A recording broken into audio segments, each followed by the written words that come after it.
there, booktubers! I'm back with another video, and as you can tell, I finally figured out how to film in the nighttime. Now I'm here to do a book video for you guys, and it's going to be a book review on this book that I recently finished. It is called Wonder, and it is by R.J. Palacio. Looks like this. This is a middle grade contemporary fiction novel. I've been meaning to pick this up for a very long time, and finally I was able to get it and read it, and I was very impressed. I'd have to say this is probably one of my favorite books at the moment, and basically it's about a boy named August, or Augie as his close friends and family call him. He's 10 years old, and he was born with a very rare genetic disease which affected his physical appearance. For most of his life he had to endure cosmetic surgery where the doctors tried to rearrange some things, making it look as close to normal as it could be. And because of this, he was unable to go to regular school. He was homeschooled for most of his life until now.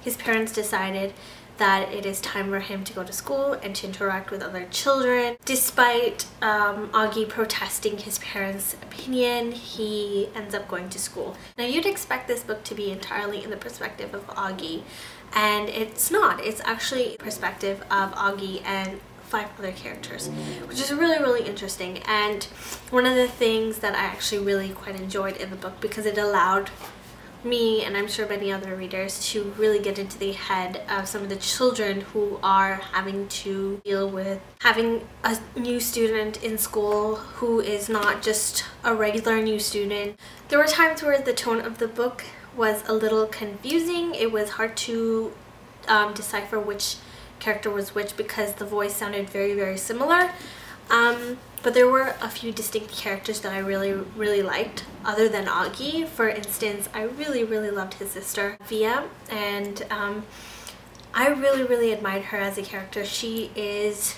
a really strong young girl who had to deal with being in the shadow of her little brother. Basically, all of her parents' attention goes to Augie and his medical condition, as she expects, and there are a lot of times in the book where she feels that her issues or her problems are always second to August, and I loved her because she didn't hold that against Augie. She knew that that wasn't his fault. She knew that the condition that he had is a serious condition, and she never really, blamed him for any of the issues that she had with her parents.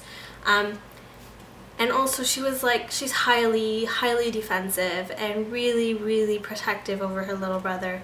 Anybody who picks on her, she's like really protective and always tries to defend him, which I thought was great and admiring. August is such an endearing character. Greatest aspects of his character is his sense of humor and his ability to make fun of himself, and not like in a bad way where he's putting himself down, but just as a general way of lightening up a mood. And there are lots of instances in this book where he's having conversations with other kids, or kids make comments or they're uncomfortable being next to him, and he would use a joke to sort of break the tenseness that is surrounding him, and that really starts to appeal to a lot of the other children, and they slowly begin to understand what a great person he is. And I really like this book. I highly recommend it.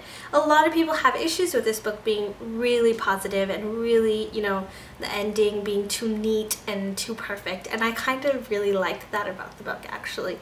I think my heart would break if there wasn't a happy ending and Augie didn't, get along with everybody and everybody was happy with him and nobody had issues with him. I don't think I'd be able to handle a bad ending. I really like this, and I think you guys should check it out and let me know what you think.